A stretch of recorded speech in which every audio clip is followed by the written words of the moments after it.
Hello everyone, class 7 last video में हम लोग यूनिट 3 का सेक्शन 2 कंप्लीट कर चुके थे। Now today we are starting our section 3 and that is poem. ठीक है, a trek through the Himalayas.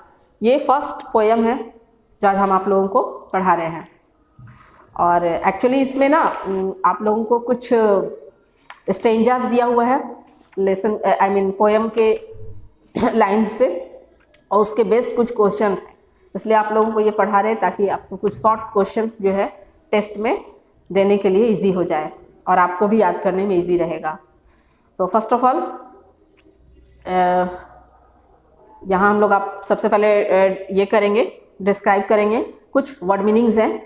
Section 3 में पेज नंबर 72 है। A track through the Himalayas का मतलब क्या होता है? ट्रैक क्या होता है? रास्ता। और थ्रू द हिमालयाज मतलब यहाँ पर सृंजय चक्रवर्ती जो पोएट हैं वो एक्सपीरियंस्ड हैं और वो माउंटेनस हैं। ठीक है, इन्होंने पहले माउंटेन पर चढ़ा हुआ है, हिमालय पर। और in this poem Srinjay Chakraborty describes his experience. और जब वो लौट कर आते हैं, माउंटेनियर्स है वो, और जब उस एक्सपीरियंस को पूरा कंप्लीट कर लेते हैं, जो क्लाइंबर है उनका माउंटेन का हिमालय पर चढ़ना वो काफ़ी डिफ़िकल्ट था एक्सपीरियंस। और जब उनका वो ये जो मिशन है ये कंप्लीट होता है तब वो आकर के एक पोएम लिखते हैं कि क्या क्या उन्होंने अनुभव किया। तो अपने सारे एक्सपीरियंसेस को उन्होंने इस पोएम पे अपने राइटिंग के थ्रू उतारा है। So Srinjay Chakraborty experiences on the difficult track through the mighty Himalayas कहा जा रहा है। ऑलमाइटी और माइटी किस लिए कहा जाता है? क्योंकि ये हमारे देश का, पूरे एशिया का सबसे हाईएस्ट पीक है, एवरेस्ट है, हिमालय हमारा रेंज है सबसे। इसको कंप्लीट करना और कम्पीट करना दोनों ही बहुत ज़्यादा आपके लिए डिफ़िकल्ट होता है, किसी के लिए भी जो भी माउंटेनर्स होते हैं। तो सबसे पहले है पैलिड मिस्ट। पैलिड मिस्ट का मतलब है लाइट फॉग। जैसे लाइट फॉग का मतलब क्या होता है? कुहासा। जो आजकल ठंडे के दिनों में हम सब सुबह उठते हैं तो चारों तरफ कुहासा होता है, बर्फ़ का जो हल्का सा परत होता है वो एक, ठीक है, कुहासा, धुंधलापन रहेगा, तो उसको हम मिस्ट भी कहते हैं या फॉग भी कहते हैं। श्राउड्स का मतलब यहाँ पर दिया है कवरिंग्स। कवरिंग्स सब तरफ घिरा हुआ, छाया हुआ, जैसा लगता है कि कवर है सारा चीज़। Grail we seek. Grail we seek एक फ्रेज है, ये वर्ड मीनिंग नहीं है, फ्रेज है। It means a thing we try very hard to find और अचीव। एक ऐसा चीज़ जिसको हम पूरी करने का और प्राप्त करने का, उपलब्धि करने का जो पूरा एक कोशिश करते हैं उसको ग्रेल वी सीक कहा गया है, कि एक ऐसी चीज़ जिसको हम बहुत मेहनत से अचीव करते हैं, प्राप्त करते हैं। Now guilds. गिल्ड्स मतलब है यहाँ कवर थिनली विथ गोल्ड। ऐसा प्रतीत होना जैसे कि सूरज की रोशनी में जब भी हम कोई चीज़ देखते हैं तो लगता है कि जो सोने का परत चढ़ा हुआ है।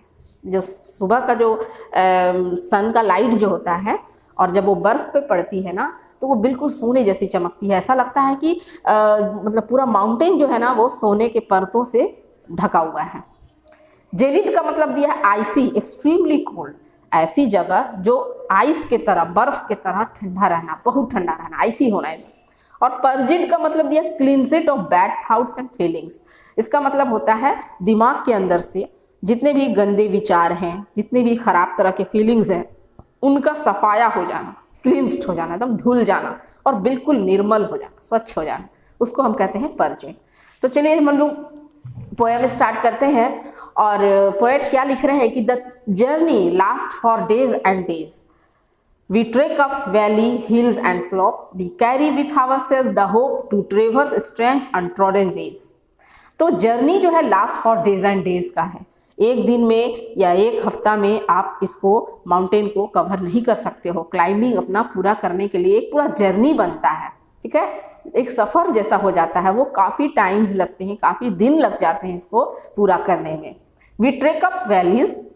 और जब वो रास्ते में ट्रैक करते हैं, हिमालय पे चढ़ना ट्रैकिंग कहलाता है, ठीक है, तो किसी भी माउंटेन पे चढ़ना, ना कि सिर्फ हिमालय पे चढ़ना। तो ट्रैकिंग जब वो करते हैं तो रास्ते में उनको वैलीज यानी घाटियाँ मिलते हैं। घाटी किसको बोलते हैं? जो दो छोटे छोटे माउंटेन्स के बीच से जो नदियाँ जाती हैं, बीच के जो रास्ते होते हैं वो वैलीज कहलाते हैं। तो माउंटेन एक, हिमालय क्या एक फुल रेंज है, ठीक है, बहुत रेंज है इसके ऊपर।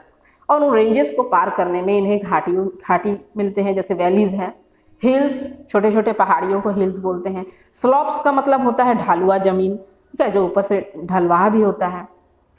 We carry with our self the hope to traverse strange, और हम लोग इन सारे चीज़ों को पार करते हुए ट्रेकिंग करते जा रहे हैं, ऊपर की ओर चढ़ते जा रहे हैं, और मन के अंदर एक ये उम्मीद लेकर चढ़ रहे हैं कि हर आने वाले कदम पे हमें एक विचित्र सा ट्रेवर्स मिलेगा, एक नया कुछ ना कुछ हमें स्ट्रेंज थिंग्स तो मिलने वाला है। अनट्रोडन वेज, अनट्रोडन का मतलब कि रास्ता हमारे लिए सजा के रखा हुआ नहीं है चढ़ने के लिए। अनट्रोडन का मतलब कि बहुत उबड़ खाबड़ रास्ता, पहाड़ वाले रास्ते हैं, ठीक है, बड़े बड़े पत्थर हैं, कहीं गड्ढे हैं, बहुत, मतलब अनट्रोडन का मतलब ही होता है कि ऐसा रास्ता जो आपके लिए समतल ना हो, आपके लिए सुंदर से बना हुआ ना हो कि बस आपको यूं चढ़ लेना है, नहीं, बहुत ज़्यादा डेंजर टाइप का रास्ता। तो हमारे दिमाग में हम लोग इसी उम्मीद से चढ़ रहे थे कि हर आने वाला एक चैलेंज, हर मतलब थोड़े थोड़ी देर पे हमें चैलेंजेस मिलने वाले हैं। चैलेंजेस मतलब वेदर के भी चैलेंजेस होते हैं, रास्ते के चैलेंजेस होते हैं। दूसरे पैराग्राफ में कह रहे हैं क्या कवि कि we enter now a world of clouds. तो इन सारी चीज़ों को पार करते हुए हम लोग जब चढ़ते हुए पहुँचे कहाँ, enter the world of clouds, मतलब माउंटेन इतना ऊंचा है, वो बादलों से भी ऊंचा है, बादलों की दुनिया में हम लोग पहुँचे। चढ़ते चढ़ते ना बादल आ जाते हैं बीच में। Along the way we hear the call of mountain, wind and waterfall, the pallid mist is spreading shrouds। और उन्होंने ये भी एक्सपीरियंस किया कि जब हम माउंटेन के ऊपर चढ़े, ठीक है, हम लोग बादलों के बीच में आ गए, ठीक, मतलब बीच में बादल घिरे हुए हैं, उसके ऊपर भी अभी टॉप पर जाना है, मीन्स वहाँ पे भी एंडिंग नहीं हुआ है। और along the way we hear the call of mountain, wind and waterfall।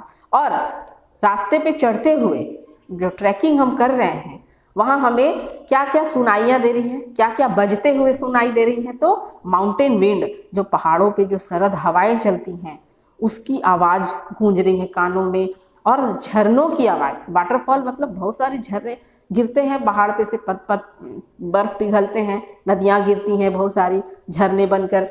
तो इन झरनों की आवाज़ और हवाओं की जो गूंज है ना, ये हमारे कान में हर वक्त बजते रहते हैं। इतना शांत भी नहीं है वो जगह, नेचुरल तो है, लोगों का भीड़ भाड़ तो नहीं है वहाँ, पर नेचुरल जो साउंड्स है ना वो कानों में हमेशा बजते रहते हैं। The pallid mist is spreading श्राउड्स।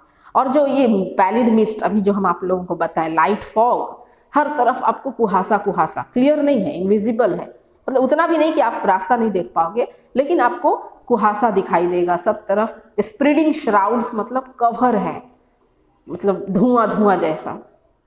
आप ये टेलीविज़न पर या मूवीज़ में ऐसे सीन्स जब देखते होगे हिमालय का, तो आप भी देखते होगे कि धुआंधार होता है। क्यों? क्योंकि इतना आइस और ठंड होता है ना, उसकी वजह से वहाँ हर वक्त धुंधला बना रहता है। At last we reach the final peak. और इन सारे चैलेंजेस को पार करते हुए आखिरी में finally we reach on the final peak, हम लोग उस फाइनल पीक पर पहुँचे। The summit beckons us to come, the air is cold, our feet are numb, we climb to reach the grail we seek। और जब summit किया इन्होंने, जो इनका मिशन था उसको हम लोगों ने कंप्लीट किया, द एयर इज कोल्ड, और वो जो फाइनल पॉइंट था ना जहाँ हमें जाकर स्टॉप करना था कि बस अब हम लोग पीक पर आ चुके हैं, वहाँ की हवाएं इतनी ठंड और बर्फीला जगह होने की वजह से उनके जो पैर हैं वो नम हो रहे हैं। नम का मतलब सुन पड़ रहे हैं ठंड से। We climb to reach the grail we seek, but हम लोगों ने उस डेस्टिनेशन को पा ही लिया, यानी कि जो अचीवमेंट के लिए उन्होंने कोशिश की थी, ट्राई किया था, उसको वो लोग हार्डली प्राप्त कर चुके हैं। और भले उनकी स्थिति वहाँ जाकर जो भी हो रही है ठंड के वजह से, बट जो उनका एक टारगेट था, जो उनका मिशन था, वो कंप्लीट कर लिए। The path is steep and narrow there. और वहाँ का जो चढ़ने का जो रास्ता था वो काफ़ी स्टीप का मतलब फिसलन टाइप वाला था रास्ता, एंड नैरो देयर, और बहुत पतले पतले रास्ते हैं ऊपर चढ़कर जाने के लिए। एक तो खतरनाक रास्ते से गुजरते हुए उन्हें जाना पड़ रहा था। स्टीप यानी कि आप थोड़ा सा भी अगर फिसल गए तो सीधे कहाँ जाकर खाई में गिरोगे, आपका कोई अता पता नहीं होगा। दूसरा कि वो नैरो भी बहुत हैं, संकरे हैं, मतलब पतले हैं रास्ते। It snakes its way, these stairs of stones mark the route we make our own, the sunshine gilds the lucid air। इनका कहना है कि जो ऊपर से चढ़ने के बाद जो रास्ते वो संकरे वो दिख रहे हैं ना, वो बिल्कुल स्नेक की तरह, जैसे सांप होते हैं ना ऐसे ऐसे जिगजैग पैटर्न बनाते हैं चलते हैं, रास्ते भी बिल्कुल वैसे ही है, snakes like. These stairs of stones, और उन्होंने चढ़ते वक्त उतरने का भी रास्ता बनाया है। चढ़ा तो रास्ता बनाया अपने लिए, पत्थरों को रख रख के उन्होंने सीढ़ियाँ बनाई, उसके मतलब सहारे चढ़े, तो उतरना भी है उनको उसी तरह से, चढ़ना तो है ही प्लस उतरना भी है। तो वहाँ से उन्हें वो सारी सीढ़ी नुमा जो रास्ते हैं वो दिखाई दे रही हैं, स्नेक्स लाइक वे जो है वो दिखाई पड़ रहा है। Now mark the route we make our own, और वो सारे रूट्स दिख रहे हैं जो ये इन्होंने बनाए हैं खुद। जैसे क्या होता है ना, रास्ता वो भूल ना जाए कहीं, मान लो कि चढ़ने का चढ़ गए और वहाँ पर कोई मार्किंग नहीं करेंगे। हर क्लाइंबर्स जो होते हैं ना, चढ़ते वक्त अपना कोई भी मार्किंग छोड़ते हैं, कोई फ्लैग लगाएंगे, कोई डंडा लगाएंगे, ताकि उसी रूट के थ्रू वापस वो आएंगे। नहीं तो वो इतना बड़ा हिमालय रेंज है कि आप गुम हो जाओगे उसी में, कहीं वैलीज है, कहीं माउंटेन है, कहीं जंगल है, तो इसलिए उन्हें मार्किंग करना पड़ता है। और वो सारे मार्क्स उनको ऊपर से दिख रहे हैं कि ऐसे मार्किंग के थ्रू हमें वापस क्लाइम डाउन होना है। The sunshine guilds the lucid air, guilds का मतलब अभी आपको बताए थे, कवर्स थिनली विद गोल्ड। और जब ऊपर जाने के बाद वो जो सुनहरी जो परत दिख रही है ना बर्फ़ों के ऊपर, बर्फ़ के चादर पे ऐसा मान लो फील हो रहा है कि सुनहरे कलर का धूप जो है एक पतले सोने के लेयर के तरह बिछा हुआ है, खूबसूरत लग रहा है। The sunshine guilds the lucid air, और हवा जो है वहाँ का वो इतना लूसिड मतलब एकदम छाना हुआ, एकदम प्योर। ठंडी तो है बट उतने ही प्योर है, कोई उसमें पॉल्यूटेंट नहीं है। The peak is stark with gelid snow, gelid का मतलब दिया है आइसी एक्सट्रीमली कोल्ड। पीक जहाँ पे वो खड़े हैं, जो हाईएस्ट पीक है, वो तो बिल्कुल ऐसा लग रहा है जैसे स्नो से भरा हुआ है, और इतना ठंडा है, इतना ठंडा है, आइस से भी ज़्यादा। We look where sky and earth have merged, but उस पॉइंट से from high above our souls are purged, forgotten lies the world below. यहाँ पर लास्ट स्टेंजा बहुत इंपॉर्टेंट स्टेंजा है इस लेसन पोएम का, कि जब वो उस पीक पर पहुँचते हैं, पहुँचने के बाद वहाँ पे ठंड तो एक्सट्रीमली कोल्ड है, मतलब उसकी वो लोग टेम्परेचर नहीं नाप सकते कि वो कितना ठंडा है, बट वो बहुत ठंडा है। और वहाँ से जब वो नीचे की ओर देखते हैं तो उन्हें स्काई और अर्थ जहाँ पे मर्ज करते हैं, जो क्षितिज होराइजन होता है, वो उन्हें दिखाई दे रही है कि कहाँ जाकर के आसमान और ज़मीन आपस में मिलते हैं, दूर तक दिखता होगा। तो जो क्षितिज है वो उनको high above, from high above यानी कि ऊंचाई से उन्हें वो चीज़ देखने को मिल रही है।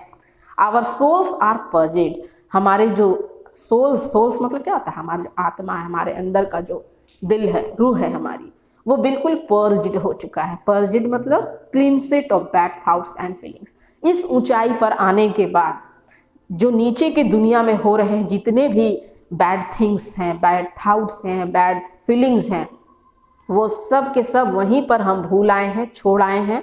यहाँ आने के बाद हमारी आत्मा बिल्कुल क्लीन है, धुली हुई। यहाँ उस पीक पर पहुँचने के बाद ना कुछ खराब चीज़ याद नहीं आ रहा है। इतना खूबसूरत, नेचुरल, इतना प्योर वो जगह है कि वहाँ पर सिर्फ अच्छी चीज़ें ही समझ में आ रही हैं, अच्छी चीज़, अच्छे विचार आ रहे हैं मन में। And forgotten lies the world below, दुनिया में मतलब नीचे का जो दुनिया है, वर्ल्ड का जो नीचे का दुनिया है, वहाँ के जितने झूठ, जितने भी चीट्स, जितने भी मतलब क्राइम्स, जितने एविल्स, वो सब नीचे हम भूल आए हैं। यहाँ पर हमारी जो आत्मा है वो बिल्कुल निर्मल हो चुका है। यहाँ पे कोई बैड फीलिंग्स, थॉट्स नहीं हमारे दिमाग में आ रहे हैं कि जाकर के किसी को मारना है, जाकर किसी से कुछ छीनना है, जाकर कहीं झूठ बोलना है, ऐसा कोई भी थॉट्स दिमाग में पोएट के नहीं आ रहा है। ये सारी जो बैड थिंग्स है ना, वो सब नीचे है, क्योंकि नीचे लोग बसते हैं और लोग बहुत तरह के होते हैं, सब अलग अलग विचार के, अलग अलग थॉट्स के, अलग अलग फीलिंग्स के। तो ये सारी चीज़ों को पोएट कह रहे हैं कि हमने एक तरह से छोड़ दिया है, और यहाँ बिल्कुल हम क्लींसेड हैं, मतलब एकदम बाथड हैं बैड थॉट्स और फीलिंग्स से। बहुत अच्छी लाइन्स है लास्ट में आप लोगों का। पैराग्राफ जो है काफ़ी सुंदर है लास्ट का, और इस पर बेस्ड जो क्वेश्चन है, जो आपका थॉट्स है, ये बहुत ही इम्पॉर्टेंट है। अब हम लोग 74 पेज नंबर में क्या देखेंगे ना कि इसमें कुछ ऐसे स्टेटमेंट्स दिए हुए हैं, 7-8 है, जिनमें आपको टिक करना है। आप अगर लेसन को पढ़ते हो, आई मीन पोएम को, तो आपको अपने से ही पता चल जाएगा कि कौन सा स्टेटमेंट्स राइट है और रॉन्ग है, तो आप इसको टिक कर लोगे। By the way, page number 74 का क्वेश्चन नंबर बी जो है, उसमें आपका स्ट्रेंजर्स दिया हुआ है, स्ट्रेंजर्स बेस्ड क्वेश्चन भी है, शॉर्ट आंसर्स होंगे इसके, जो हम आप लोगों को नेक्स्ट वीडियो में कंप्लीट करवा देंगे। इसको आप अपने से मत करना, बट इसमें जो पैलिड, मिस्ट, श्राउड्स, गिल्ड्स, जेलिड और पर्ज्ड, ये सब जो वर्ड मीनिंग्स है, ये काफ़ी इंपॉर्टेंट है, and you have to read this and remember also. So आज हम लोगों का ये पोएम खत्म हो रहा है, और ये एक तरह से पोएम है, बट हम लोग इसको लेसन 7 बनाएंगे, ठीक है। आप लोग इसको फेयर भी करना जब हम आगे इसका कुछ करवाएंगे तो। So for today last, thank you.